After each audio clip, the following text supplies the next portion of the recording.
Good morning, नमस्कार। मैं हर्ष राठौड़ के न्यूज़ के देश विदेश की खबरों में आपका स्वागत है। तो समाचार पर गौर करने से पहले नजर करते हैं हेडलाइंस पर।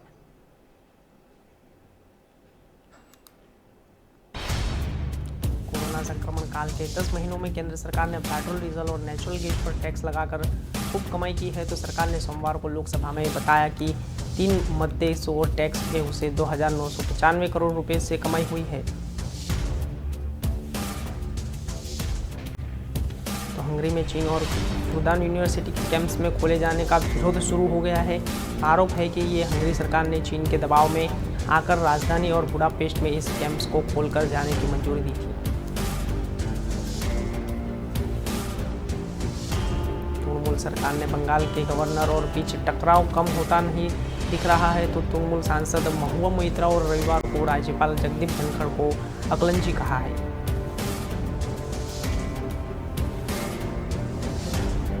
पंजाब नेशनल बैंक और पीएनबी के घोटाले में आरोपी मेहुल चोकसी ने भारत के सामने पेशकश कर रखी है। तो जैसे ही उन्होंने कहा कि भारतीय अधिकारी डोमिनिका के आए अपनी जांच से जुड़े कई भी सवाल पूछे, तो चोकसी ने दावा किया है कि उसने भारत सिर्फ इलाज के लिए छोड़ा था।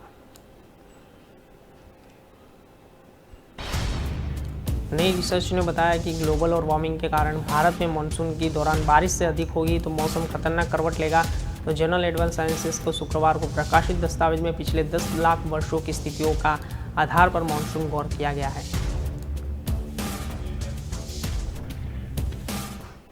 तो आगे की खबरों पर गौर करते हैं। कोरोना संक्रमण काल के 10 महीनों में केंद्र सरकार ने पेट्रोल, डीजल और नेचुरल गैस पर टैक्स लगाकर खूब कमाई की है। तो सरकार ने सोमवार को लोकसभा में बताया कि 3 मद और जैसे ही टैक्स में 2,95,401 करोड़ रुपए की कमाई हुई।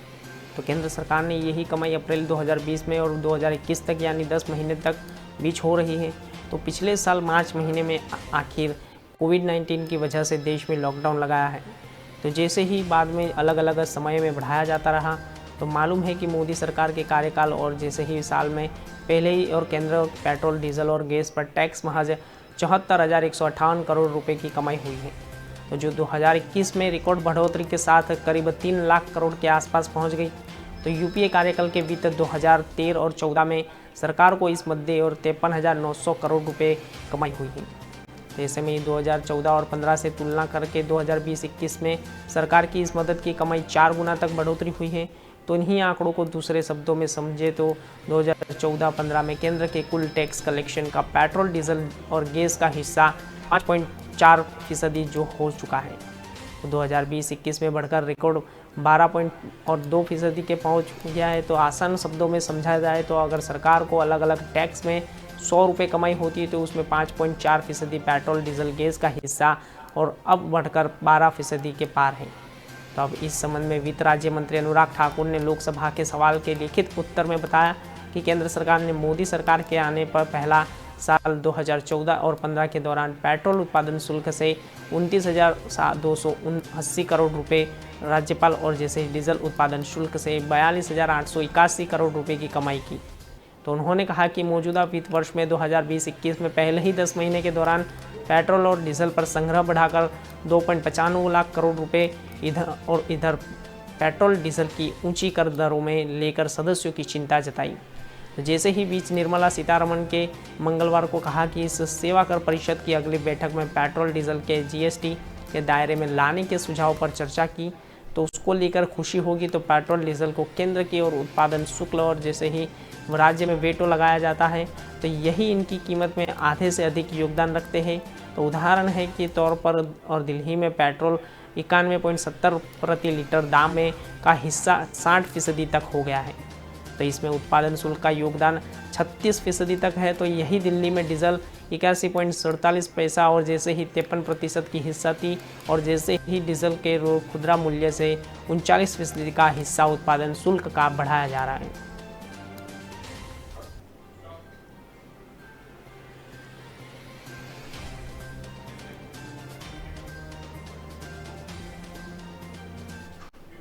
तो हंगरी में चीन की फुदान यूनिवर्सिटी और कैंपस में खोले जाने का विरोध शुरू होने लगा है।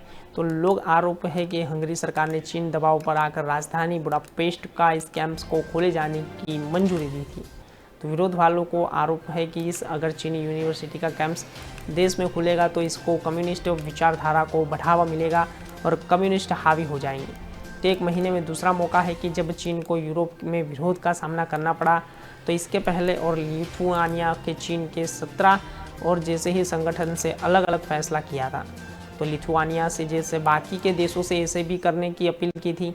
तो लिथुआनिया की सरकार ने कहा था कि चीन बंटवारे की रणनीति अपना रहा है। तो हंगरी सरकार ने राजधानी बुडापेस्ट में चीन का फुदान यूनिवर्सिटी में कैंपस खोलने की मंजूरी दी थी। तो इसका काम था कि शुरू हो गया है। तो प्रधानमंत्री विक्टर ऑर्बन और इसे शिक्षा में सुधार के लिए ज़रूरी फैसला बताया था। तो विक्टर को चीन का करीबी माना जाता है। तो पहले तो इसका मामूली विरोध हुआ, अब हज़ारों लोग सड़कों पर उतर आए हैं।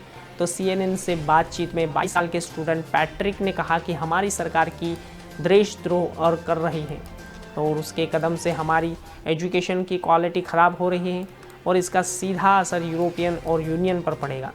तो मैं चाहता हूं कि हमारी सरकार चीन से रिश्ते ही न रखे।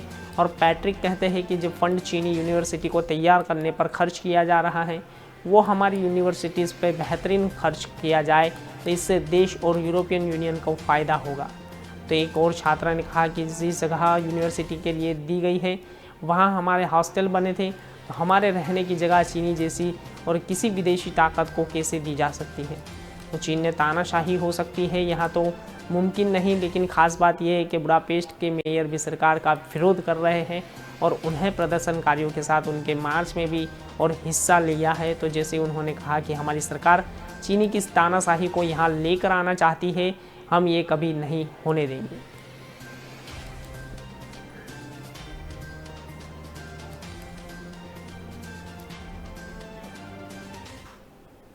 तृणमूल सरकार और बंगाल के गवर्नर बीच टकराव कम होता नहीं दिख रहा है। तो तृणमूल सांसद महुआ मोइत्रा ने रविवार राज्यपाल जगदीप धनखड़ को अकलंजी कहा है। तो उन्होंने कहा कि धनखड़ ने अपने परिवार को लोगों को दूसरे करीबियों और राजभवन और अपॉइंट किया है। तो उन्होंने ऑफिसर ऑन स्पेशल ड्यूटी से OSD बनाया है। तो महुआ ने ट्विटर पर कुछ नामों का भी जिक्र किया है। तो जैसे ही उन्होंने लिखा, अभूद्य सिंह शेखावत, अखिल चौधरी और रुचि दुबे, प्रशांत दीक्षित, कौस्तव और वकीलकर किशन धनखड़े को राजभवन में OSD अपॉइंटमेंट किया गया है। तो शेखावत धनखड़े और जैसे ही उनके साले के बेटे हैं, तो रुचि के दुबे और प्रशांत दीक्षित उनके पूर्व ADC मेजर गौरांग दीक्षित की पत्नी और भाई की है। तो जैसे ही वालीकर और जैसे ही धनखड़ के मौजूद ADC जनार्दन राव और साले और किशन धनखड़ के खुद जगदीप धनखड़ के करीबी रिश्तेदार हैं। जब महुआ और इसके बार और सवाल किया गया, तो जैसे ही उन्होंने कहा हमारे पास लोकतांत्रिक अधिकार है, हम राज्यपाल से सवाल कर सके। वे लगातार राज्य सरकार ने सवाल पूछते रहे और मैं उनसे अपील करती हूँ कि खुद अपना चेहरा आईने के सामने देखे और वे अपना पूरा गांव और ख़ानदान को राजभवन में ले आए। तो राज्यपाल धनखड़ का मुख्यमंत्री ममता से ये लगातार टकराव बना हुआ है। तो चुनावी नतीजों के बाद राज्यों में कई हिंसाओं पर धनखड़ ने नाराज़गी जाहिर की। ममता के शपथ ग्रहण और समारोह में है अपनी और टीम से जैसे ही CM हालात सुधारने के लिए जल्द कदम उठाए। तो इसके बाद जैसे मंत्रियों ने शपथ ग्रहण के बाद उन्होंने फिर यही मुद्दा उठाते हुए कहा कि हिंसा खत्म करने को लेकर राज्य सरकार में कई जिम्मेदारी देखी। तो हालात बताते हैं कि सरकार भी यही चाहती है कि बंगाल में संविधान खत्म हो। और जैसे ही ये बात हाल में PM मोदी के बैठक में शामिल न होने पर और ममता के जवाब को धनखड़ ने झूठा बताया।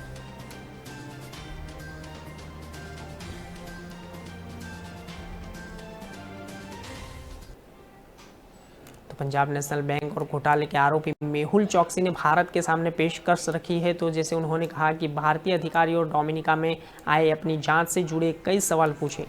तो चौकसी ने दावा किया है कि उसने भारत सिर्फ इलाज के लिए छोड़ा था, तो वह कानून का पालन करने वाला एक नागरिक है। तो चौकसी ने यही बताया कि डोमिनिका हाईकोर्ट में भेजे अपने हलफनामे को ही कही है। तो जैसे चौकसी ने हलफनामों में कहा है कि भारतीय अधिकारियों मेरे खिलाफ किसी भी जांच के सिलसिले में सवाल कर सकते हैं, तो मैं उन्हें यहाँ आने और सवाल पूछने का ऑफ़र देता हूँ।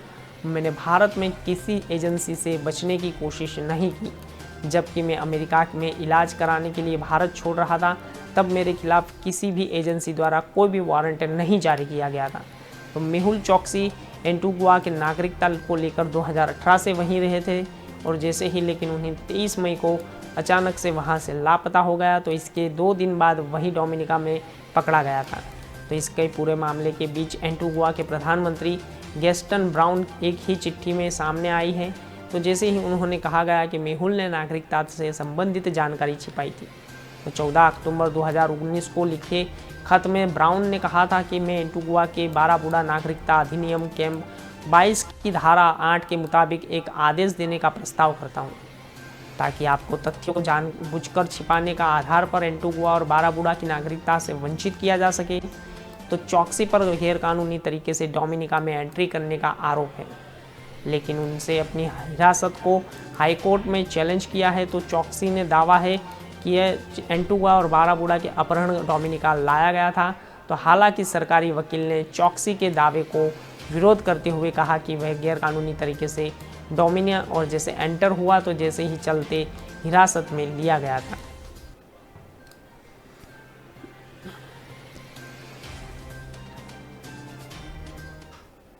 नए रिसर्च ने बताया कि ग्लोबल वार्मिंग के कारण भारत में मानसून के दौरान बारिश अधिक होगी तो मौसम खतरनाक करवट लेगा।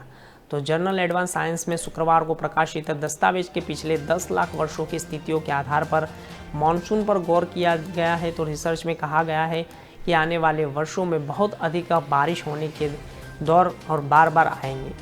तो मौसम के तेवर प्रत्याशित होंगे तो क्षेत्र के इतिहास पर असर डाल सकते हैं। तो कंप्यूटर मॉडल पर आधारित पिछली रिसर्च का अनुसार ग्रीन हाउस के गैसों और उत्सर्जन की दुनिया में गर्म हो रही है। तो नमी बढ़ने के कारण बहुत सी अधिक वर्ष होने की घटनाएं बढ़ेगी। दक्षिण एशिया में जून और से सितंबर से बीच मानसून सीजन के दौरान भारी वर्षा होती है। तो यही रहने वाली विश्व की 20% आबादी की ज़िंदगी कई महत्वपूर्ण पहलू और बरसात से जुड़े हुए हैं। तो नई रिसर्चों का कहना है कि जलवायु परिवर्तन से होने वाले बदलाव और क्षेत्रों के उसके इतिहास को नया आकार दे सकते हैं। तो शोधकर्ताओं के पास कोई टीम मशीन नहीं थी, इसलिए उन्होंने अपनी रिसर्च में गाद का इस्तेमाल किया और बंगाल की खाड़ी की तलहटी से मिट्टी सैंपल और ड्रिलिंग के जरिए निकले। और जैसे ही खाड़ी के बीच निकाल दिए गए तो मिट्टी के नमूने 200 मीटर लंबे थे। तो ये मानसून की वर्षा का भरपूर रिकॉर्ड उपलब्ध करते हैं।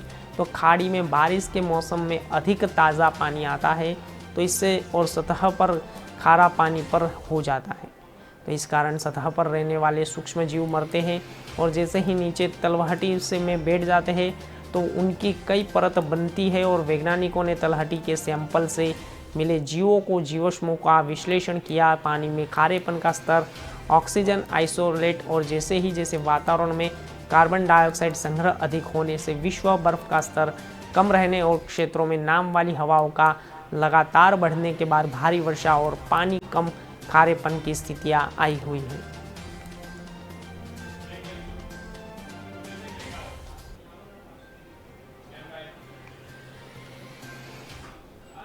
खबरों में समय हो चला है कि छोटे से ब्रेक का, लौटेंगे एक छोटे से ब्रेक के बाद।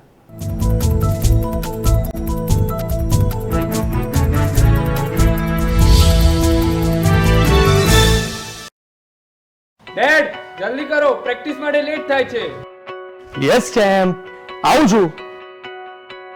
હા, અરે બેટા તું હેલ્મેટ ભૂલી ગયો હતો. પછી પેલા વિકીના બાઉન્સર્સની સામે પ્રોટેક્શન તો જોઈએ ને. ડેડ હું ભૂલી નથી ગયો. એક્ચ્યુઅલી મારે હેલ્મેટ પહેરવું જ નથી. વોટ? ચેમ્પ આમાં ચોઇસ ના હોય, સેફટીનો સવાલ છે. એક્ઝેક્ટલી ડેડ, હેલ્મેટમાં ચોઇસ ના હોય. તમે હેલ્મેટ પહેરવાનું શરૂ કરો એટલે હું પણ. હેલ્મેટ એ સુરક્ષા છે, એનો કોઈ વિકલ્પ નથી. વાહન ચલાવતી વખતે હેલ્મેટ પહેરો. આપણી સુરક્ષા આપણા હાથમાં. ટ્રાફિક વિભાગ દ્વારા જનજાગૃતિ માટે પ્રસ્તુત.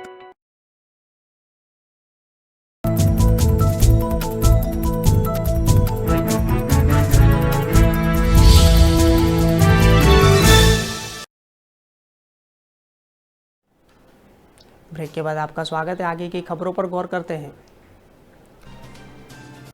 इंडियन कोस्ट गार्ड ने रविवार को एक मुश्किल रेस्क्यू मिशन को अंजाम देते हुए नौसेना के एक कैप्टन को जान बचाई थी। तो जैसे समुद्र के बीच शिप ड्यूटी के दौरान अचानक तबीयत खराब होने के बाद कैप्टन एयरलिफ्ट कर गोवा के एक अस्पताल में भर्ती करा गया। तो इस रेस्क्यू का मिशन एक वीडियो में भी सामने आया है।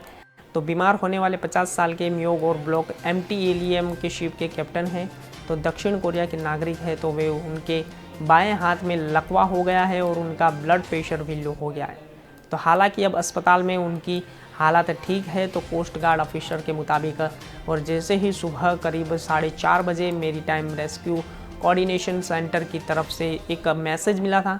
तो जैसे ही MTLM के शिप के मास्टर की हालत गंभीर है, तो उनके बाएं हाथ में लकवा हो गया था और ब्लड प्रेशर भी लो हो रहा है। तो उनके चेहरे का रंग भी बदलता गया और जैसे ही वे 2 दिन सोए नहीं पाए, तो जैसे इमरजेंसी मेडिकल ट्रीटमेंट की ज़रूरत है। तो इसके बाद कोस्ट गार्ड के तुरंत सबसे तेज़ और इंस्पेक्टर और क्राफ्ट और जैसे C-158 के स्थित नज़र रखने की मदद करने के लिए तैनात किए। तो चेतक और हेलीकॉप्टर सुबह 11:30 बजे और जैसे शिप के आसपास पहुंचा, तो यहाँ मरीजों की हालत देखी गई और उन्हें तुरंत एयरलिफ्ट कर गोवा अस्पताल में भर्ती करा गया और जहाज कंडला के लिए ले जा रहा है।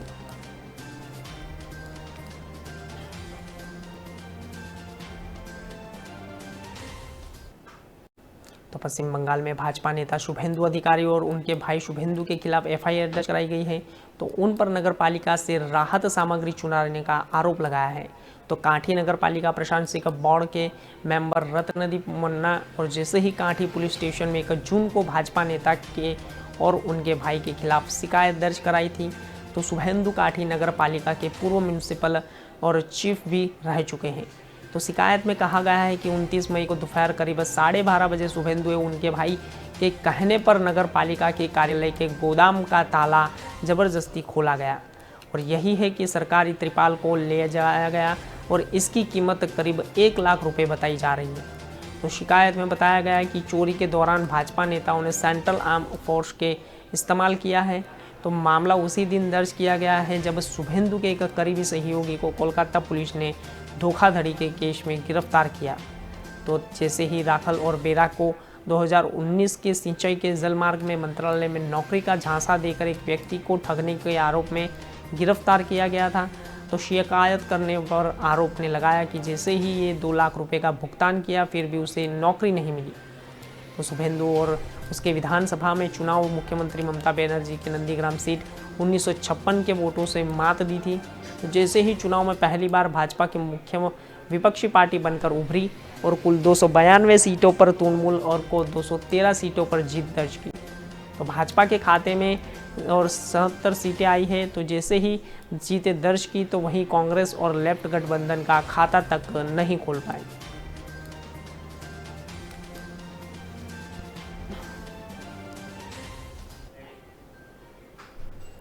तो रविवार शाम क्राइसिस कमेटी की बैठक के बाद कांग्रेस के पूर्व मंत्री जीतू पटवारी ने मीडिया से चर्चा करते हुए कहा कि शिवराज चौहान को अचानक दिल्ली बुलाना पड़ा और जैसे ही इस बात का संकेत है कि भारतीय जनता पार्टी नेताओं और जनताओं के CM को लेकर असंतोष है।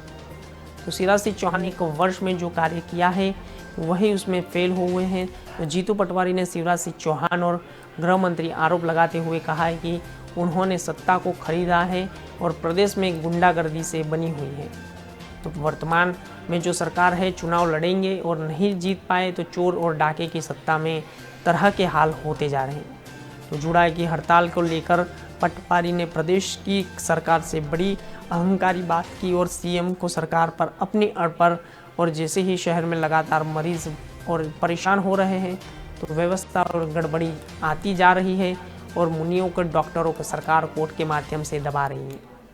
तो सरकार का कार्य यही समन्वय जूनियर को डॉक्टर के वापस काम को लेकर आए। तो पटवारी ने कहा कि जूनियर और डॉक्टर की मांग जायज़ है तो हम आपके साथ ही। और जीतू पटवारी ने कहा कि वीडियो डॉक्टर के साथ और जैसे ही बनाकर हाथ जोड़कर विनती तो सामने आया तो वही वापस लौटकर कई लोगों की प्रभावित हो गए। तो यदि आपको जुड़ा और के आंदोलन का रास्ता अपनाना है तो उसके बाद कोई अपना सकते हैं। तो कांग्रेस पार्टी जूनियर डॉक्टर के साथ आपकी मांग और जायज़ लेकिन कभी भी काम पर लौटे। वही क्राइसिस कमेटी की बैठक को लेकर जीतू पटवारी ने कहा कि सभी सदस्यों का सामूहिक निर्णय है कि बाजार अब खुलने चाहिए। वही जिला प्रशासन अब कमेटी के सामूहिक निर्णय मुहर लगा सकती है। उनकी आंतरिक रिपोर्ट भी यही कह रही है।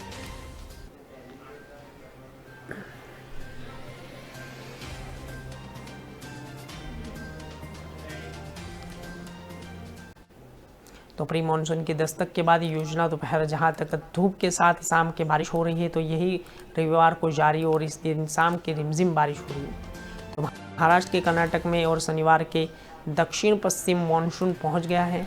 तो इस पर दोनों राज्यों के तटीय में बारिश हुई है।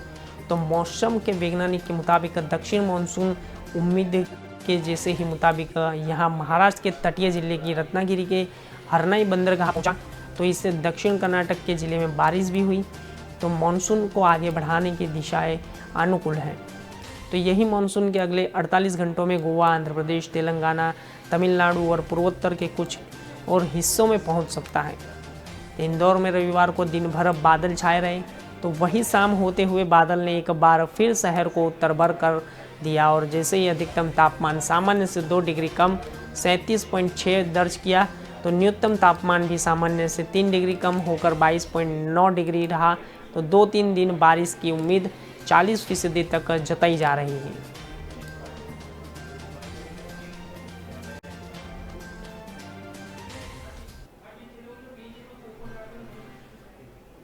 मध्य प्रदेश के 5 अधिकतम मेडिकल कॉलेज के जूनियर डॉक्टर की हड़ताल से सुलह नहीं हो सकी। तो रविवार सुबह सुलह के संकेत मिल रहे थे।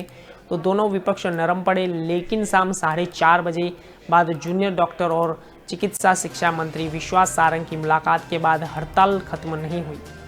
तो जैसे ही 3 और मांगे जोड़ दी, तो मंत्री ने कहा कि हमने जूडा की मांगे और ही मान ली है, तो जूडा हाईकोर्ट के आदेश का सम्मान करता और हड़ताल वापस ले और काम पर लौटे। तो वही मंत्रियों से मिलने के बाद मध्य प्रदेश जूडा अध्यक्ष डॉक्टर और अरविंद मीना ने कहा कि हम मंत्री जी से मिलने खुद आए थे, हम हड़ताल खत्म करना चाहते हैं, लेकिन मंत्री जी ने हमारी मांगों को लेकर न तो कोई आदेश दिया, न कोई मीडिया के सामने कोई आश्वासन दिया। तो हमारी हड़ताल आगे भी जारी रहेगी। तो रविवार सुबह जूनियर डॉक्टर एसोसिएशन की तरफ से सरकार की बातचीत के मामले में हल निकालने के लिए एक वीडियो जारी किया। तो अनुरोध किया गया था कि चिकित्सा के शिक्षा मंत्री विश्वास सारंग ने कहा कि जूडा को हाईकोर्ट का सम्मान कर हड़ताल वापस लेना चाहिए। तो उन्होंने मांग को लेकर भी अपनी बात कही। तो शाम 4 बजे जूनियर डॉक्टर मंत्री विश्वास सारंग ने बंगले पर मिलने पहुंचे, तो लेकिन मंत्री बंगले पर नहीं थे। तो इस पर जुड़ने के और जैसे ही इंतज़ार किया, लेकिन कुछ देर बाद मंत्री पहुंचे और जूनियर डॉक्टर से बातचीत हुई। तो जबलपुर हाईकोर्ट से जूडा के खिलाफ अवमानना याचिका दायर कर और उसमें कहा कि हम कोर्ट के हड़ताल पर अवैध घोषित कर दी थी। तो इसके बाद भी डॉक्टर वापस काम पर नहीं लौटे और इस बीच गांधी मेडिकल कॉलेज में जूनियर डॉक्टर ने सरकार के कोरोना वॉरियर्स के सम्मान वापस लौटने का प्रदर्शन किया और हाईकोर्ट द्वारा हड़ताल पर अवैध बताने बाद सरकार ने जिस तरह मेडिकल स्टूडेंट्स को बर्खास्त किया है, तो इसे तल्लखी से बढ़ गई थी।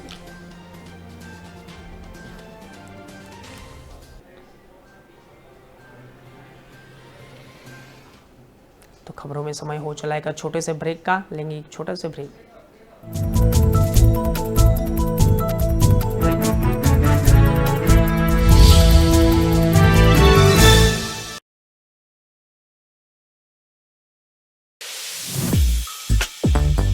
આ છે શોર્ટકટ સુરેશ. બાળપણથી જ સુરેશને એક જ શોખ રહ્યો છે, શોર્ટકટ શોધવા.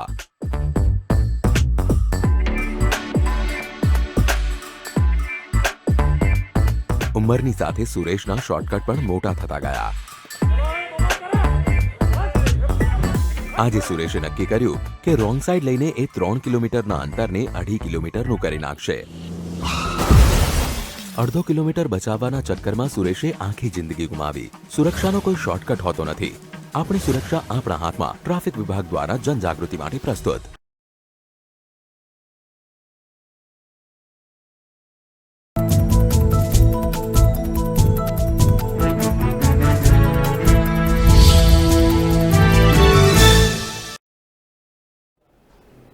ब्रेक के बाद आपका स्वागत है। आगे की खबरों पर गौर करते हैं। तो दंतेवाड़ा की किंदुली पुलिस ने एक चोर पकड़कर उसने अपने घर पर आसपास के हिस्सों में चोरी का सामान छुपा कर रखा था, तो वो सभी बरामद कर लिया गया है। तो इसके इलाके बाद और उसके बस्तिन के पास से पुलिस की टीम दबिश को लेकर चोर को पकड़ा। तो पुलिस को देख हड़बड़ाए हुए और कुछ नहीं सूझा, तो उसने सब कुछ बताने में ही अपनी भलाई समझी। तो पुलिस की टीम और उसने बताया कि अपने मोहल्ले में इसी झाड़ियों में चोरी का माल छुपा रखा है। तो अफसर ने जांच की और सारा माल बरामद कर लिया और चोर ने शनिवार को और किंदुल ने और एक ही मोबाइल शॉप से 1 लाख से अधिक का माल चुराया था। तो इसमें दर्जनों फ़ोन, चार्जर वगैरह थे।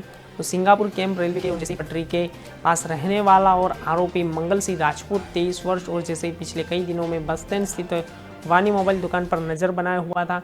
तो 4 जून की रात लगभग 2:45 और उसके सामने लोहे की रॉड का इस्तेमाल कर दुकान का ताला बड़ी आसानी से तोड़कर दुकान के अंदर घुसा। चोर ने दुकान में रखे लगभग 16 पुराने फ़ोन और 2 कीपैड वाले फ़ोन 1,24,000 रुपये चुरा लिए। और 5 जून की सुबह दुकान का मालिक का दुकान गया तो ताला टूटा हुआ मिला, तो सामान बिखरा हुआ पड़ा था। तो चोरी की घटना की सूचना मिलने के बाद किरंदुल के एसडीओपी देवांशी राठौर ने खुद और इस मामले की जांच में जुट गए थे।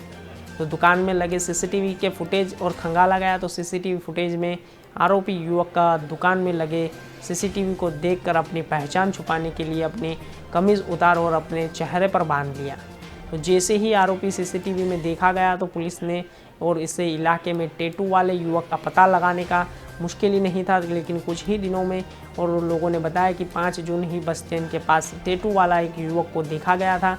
तो इस इनपुट के आधार पर पुलिस ने सीधे चोर के घर ही पहुंच गई और अब इसे जेल भेजने की प्रक्रिया की जा रही है।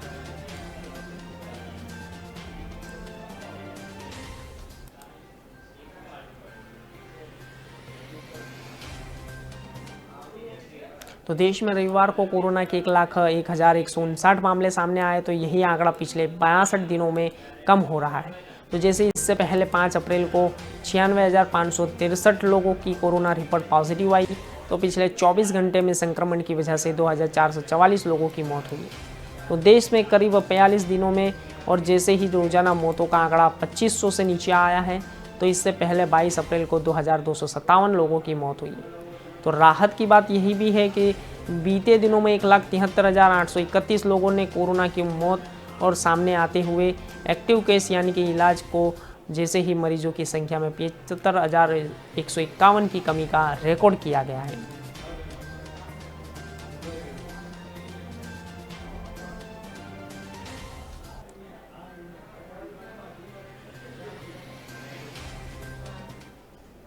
तो जयपुर ग्रेटर नगर निगम आयुक्त से हाथापाई के मामले में राजस्थान सरकार ने बड़ी कार्यवाही करते हुए जयपुर ग्रेटर मेयर और सौम्या गुर्जर और 3 बार पार्षद तत्काल सस्पेंड कर दिया है।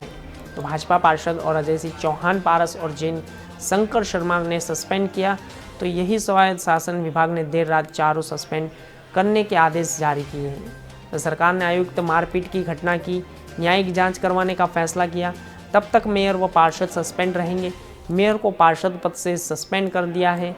तो शुक्रवार को मेयर सौम्या गुर्जर और आयुक्त यज्ञमित्र देव सिंह के बीच शुरू हुई तीखी बहस के बाद 3 पार्षदों पर बैठक छोड़कर और जा रहे थे। तो आयुक्त का हाथ पकड़कर धक्का मुक्की और पिटाई करने का आरोप लगा। तो आयुक्त की शिकायत पर 3 पार्षदों पर एफआईआर दर्ज हुई। तो इस घटना की सरकार ने शुरुआती जाँच करवाई और जिसमें मेयर सौम्या गुर्जर और 3 पार्षदों को घटना के लिए जिम्मेदार माना। तो विस्तार से जांच की और सिफारिश की और आगे की जांच हवाला देकर उन्हें सस्पेंड किया गया। तो स्वायत्त शासन विभाग ने सौम्या गुर्जर और 3 पार्षदों को अलग अलग निलंबन आदेश जारी किए हैं। तो निलंबन आदेश में लिखा है कि मेयर सौम्या गुर्जर और मौजूदगी आयुक्त ने नगर निगम जयपुर ग्रेटर से अभद्र भाषा का इस्तेमाल हुआ। तो सरकारी कामों से बाधा डाली गई है। तो मेयर की मौजूदगी में सरकार काम में बाधा डालने, पार्षद वाली मारपीट का धक्का मुक्की करने, अभद्र भाषा का इस्तेमाल करने के मामले में जांच स्थानीय निकास विभाग के क्षेत्रीय उपनिदेशक और जैसे ही उन्होंने गुर्जर की पूरी जिम्मेदारी और दोषी माना। तो सरकार ने सौम्य गुर्जर के खिलाफ राजस्थान नगर पालिका अधिनियम 2009 की धारा के तहत न्यायिक जांच करने का फैसला लिया। तो आदेशों में लिखा है कि सौम्य गुर्जर के मेयर पद पर रहने की न्यायिक जांच प्रभावित होने की पूरी संभावना है। तो यही और आदेशों में नगर में पालिका अधिनियम 2009 की धारा 39 का हवाला देते हुए मेयर को सस्पेंड करने का आदेश दिया है। तो जैसे ही जनप्रतिनिधियों के अफसरों में कई बार टकराव की हाथापाई हालात बने हैं। तो लेकिन सरकार के यही स्तर पर उतनी कठोर कार्यवाही और पार्षदों को सस्पेंड किया जाता रहा है। तो जैसे ही उनके अफसरों को खराब बर्ताव को लेकर मेयर सस्पेंड करने के राजस्थान में यह पहला मामला है।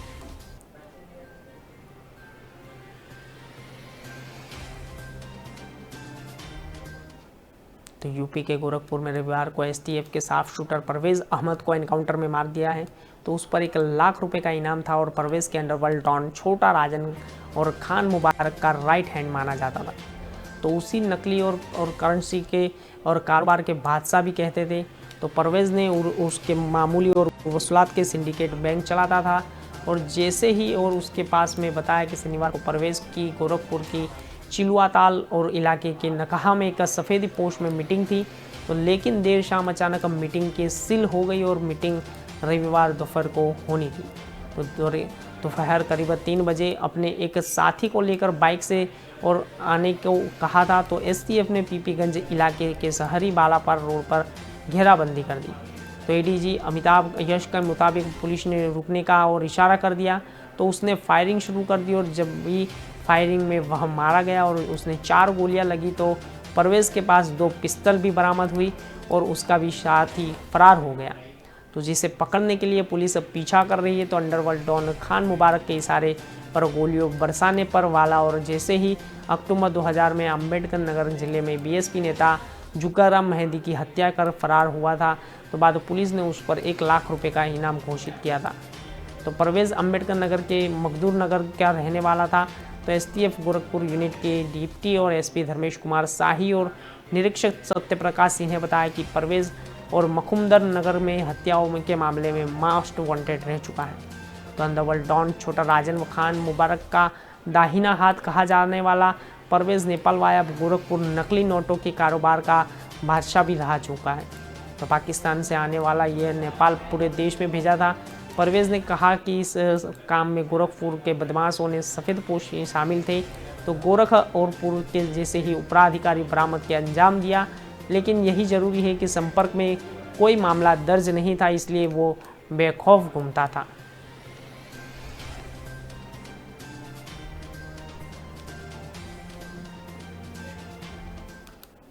तो महाराष्ट्र और कर्नाटक में शनिवार को दक्षिण और मानसून पहुंच गया। तो जैसे ही दोनों राज्य में तटीय हिस्सों में बारिश हुई तो भारतीय मौसम विभाग के जैसे ही दक्षिण और प्री मानसून और उम्मीद के मुताबिक जैसे ही महाराष्ट्र के तटीय जिलों में रत्नागिरी, हरनाई बंदरगाह और इससे दक्षिणी कर्नाटक के ज़िले में बारिश भी हुई। तो मानसून के आगे बढ़ने के लिए दशे अनुकूल और जैसे ही अरब सागर के कुछ हिस्सों में आगे बढ़ा सकता है। तो आईएमडी के मुताबिक मानसून अगले 48 घंटों में गोवा, आंध्र प्रदेश, तेलंगाना, तमिलनाडु और पूर्वा उत्तर के कुछ हिस्सों में पहुंच सकता है। तो दक्षिण महाराष्ट्र के केरल और एक तरफ के एक ट्रक बना हुआ है। तो जैसे ही निचले तटियों में तेज़ हवाओं के चलने की भी आशंका जताई जा रही है। तो एमआईडी के मुताबिक अगले 24 घंटों में केरल, तमिलनाडु और कर्नाटक में भी भारी बारिश हो सकती है। तो इसके अलावा बिजली गिरने पर तेज़ हवा और चलने की आशंका भी मौसम विभाग ने पहले ही बता चुकी है।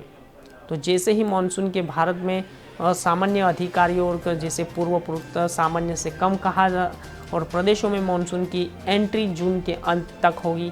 तो हालांकि उससे पहले ही जमकर प्री मानसून बरसात की और शनिवार को जयपुर और बीकानेर के सहित कई हिस्सों में तेज़ बारिश हुई।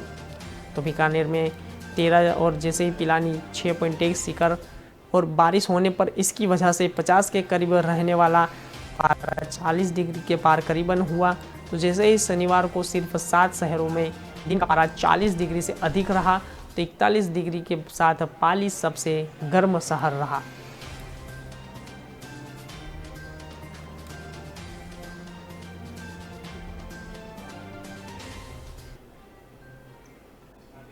के न्यूज़ की देश विदेश की खबरों में अभी तक के लिए इतना ही। ज़्यादा जानकारी के लिए देखते रहिए के न्यूज़। नमस्कार।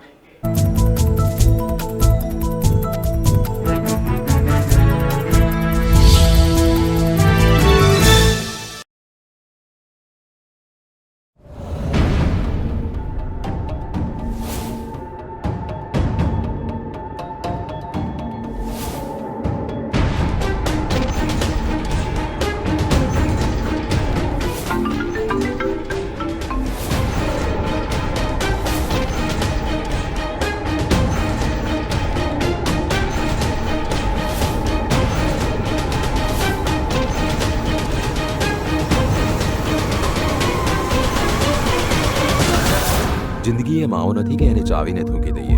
જિંદગી એક ફોન કોલ કરતા વધારે કિંમતી છે. આપણી સુરક્ષા આપણા હાથમાં. ટ્રાફિક વિભાગ દ્વારા જનજાગૃતિ માટે પ્રસ્તુત.